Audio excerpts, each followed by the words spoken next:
Hello and welcome to The Frame. We start with an update regarding the ongoing discussion of Framingham Public Schools' budget development for the 2027 fiscal year, as community members spoke out this week against any layoffs within the local school district. The school committee met on Wednesday, January 21st, to continue conversations on how a roughly $8 million gap between FPS's initial budget proposal and a target of about $190 million can be bridged. The major way to do so that's been discussed in recent weeks has been layoffs. The latest proposal shows a total of 116 salary cuts, 40 of which account for known retirements or already vacant jobs across the district. It's a number that school superintendent Dr. Robert Tremblay noted was determined due to factors such as large enrollment drops and uncertainty regarding funding sources.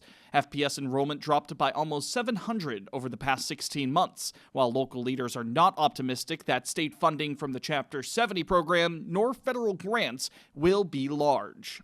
So this is, in many regards, steps backwards. It's heartbreaking, and it's work that will undo what we've committed to philosophically and in our budgets over the years and our strategic priorities, all of it. But the reality in front of us is the numbers don't add up. Still, dozens of community members spoke out against any staffing cuts, which they said could be detrimental to programs within local schools. Educators, parents, and even students took to the mic during a public comment session in support of programming like performance arts, special education, as well as language and health classes, alongside the staff members who make those offerings possible. Some urged officials to revisit tax practices and economic development plans in order to find a solution. These are not extras. These programs support the whole child, academically, socially, and emotionally. We will not allow our kids to be taken from because someone else is incompetent. Someone else is scared to confront other people about the job they should be doing for our city that they're not doing. The people they're scared to tax. We need someone to stand up for our kids, and it has to be you. Many members of the school committee said they weren't able to support a budget as presented this week.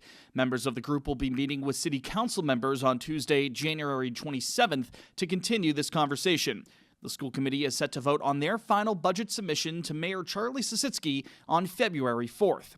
Elsewhere in school-related news, Framingham fire crews were called to the local bus yard along Fountain Street early Tuesday morning to extinguish a blaze that fully involved one school bus while damaging 3 others. The incident began just after 1 a.m. as the fire extended to 3 buses parked by the vehicle that was fully engulfed. Fire Chief Michael Dutcher said no injuries were reported as first responders prevented any other buses or property from being damaged. The incident did result in delays for the morning school commute. Dutcher said that as of Tuesday, the fire does not seem to be suspicious, as local and state officials have launched an investigation. The Greater Framingham Community Church held their annual celebration of Reverend Dr. Martin Luther King Jr. on Monday, January 19th at the Renaissance Hotel off of Route 9. The theme of the event's 39th iteration, which featured musical and artistic performances throughout, was based on one of the civil rights activists' quotes. "There comes a time when one must take a position that is neither safe, nor politic, nor popular, but he must take it because conscience tells him it is right." With that message in mind, speakers on Monday, like NAACP New England Area Conference President Tanisha M. Sullivan and Reverend Dr. J. Anthony Lloyd of the Greater Framingham Community Church, urged local stakeholders to maintain King's legacy by actively working towards refuting injustice in the modern age. This moment demands more than fixed edifices we admire in remembrance. Dr. King's legacy is not stone or bronze. It's a living summons, as urgent now as it was then. It's important, especially in times and days that we live in, to be gathered in a space to remember, yes, as we also, as has been said more than once, to redouble our efforts. There's much work to be done. Last week, we mentioned that a local athlete will be representing both Framingham and the United States as a whole on the biggest stage in sports next month. Since then, we were lucky enough to speak with them one-on-one. 21-year-old Ansel Haukshaw qualified for the USA luge team ahead of the 2026 Winter Olympics in Italy. He officially earned the title of Olympian on January 13th. Yet even now, he told us from his hotel room in Germany last week, he's still working to fully grasp that reality.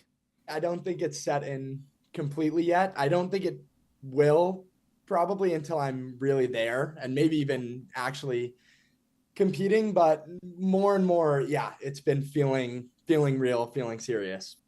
Haukshaw will be competing in the men's doubles luge event in Milan and Cortina. He and his partner, Marcus Mueller of Wisconsin, will be going down a windy and speedy course made of ice while lying on their backs, feet first, and steering a sled in a race against the clock. It's the culmination of nearly a decade of training and competing across the globe. Now, Haukshaw will be chasing gold while representing Framingham, something he said means quote-unquote everything to him. With just a few weeks until his Olympic dreams come true, Ansel shared the best piece of advice he's ever gotten during his luge career. 2 simple words from a coach. Have fun, actually. He said, like, the second you stop having fun is the second you won't be able to be good anymore, basically.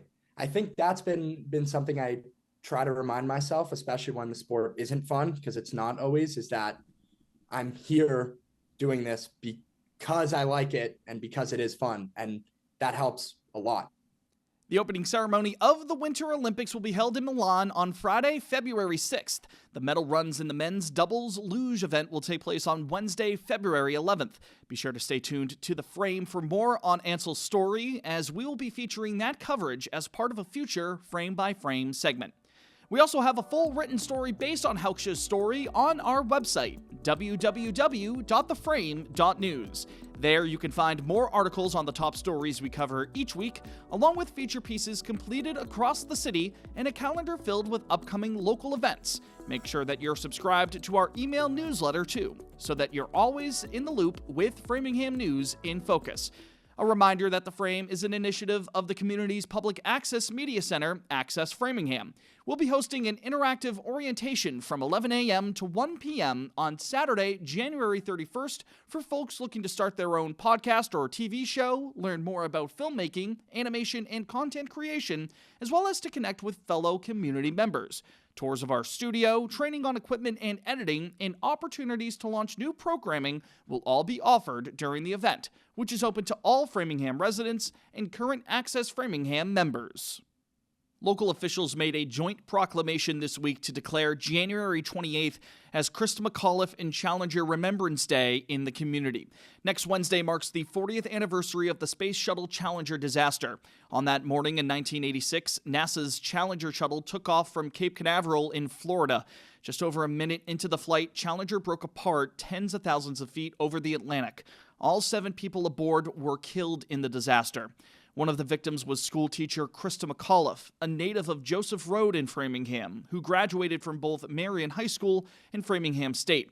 McAuliffe was chosen by NASA to take part in their Teacher in Space project. Since the tragedy, many programs, buildings, and facilities have been named in Krista McAuliffe's honor, including one of the libraries within Framingham, along with FSU's Center for Integrated Sciences.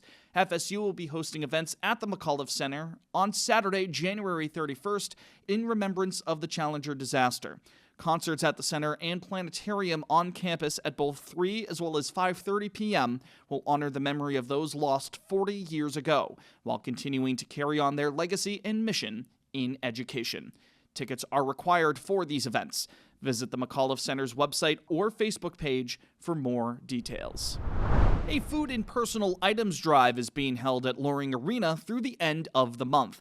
The Framingham Parks and Rec Department has advised that they're looking for residents to help out, as proceeds will benefit local pantries. Jellies and jams, cereal, soup, canned meats, and diapers, especially for newborns sizes 4 and 6, are some of the most critically needed items for this drive, though a full list can be found on the Parks and Rec Department's Facebook page. The drive will be ongoing through Saturday, the 31st. And finally this week, a preview of our Frame by Frame segment as we take a look at the latest installment of AFTV Tries It, our new program featuring our team members checking out the unique places that make Framingham, Framingham. Things got physical between us, literally, as we were welcomed in for a class at Boston Brazilian Jiu-Jitsu of Framingham, located at Saxonville Mills. We learned a thing or two the hard way about the form of martial art. Let's take a look. Hi, my name is Nathan Eisenberg. I'm going to introduce you to Jiu-Jitsu. I'm going to try to give you a brief understanding of using Jiu-Jitsu for self-defense.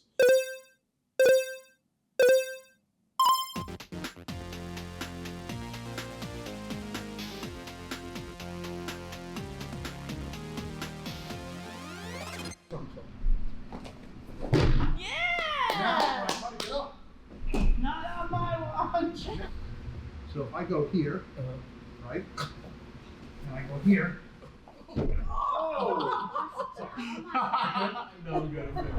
More footage from that AFTV Tries It segment in all of our Frame by Frame pieces can be found on our social media accounts.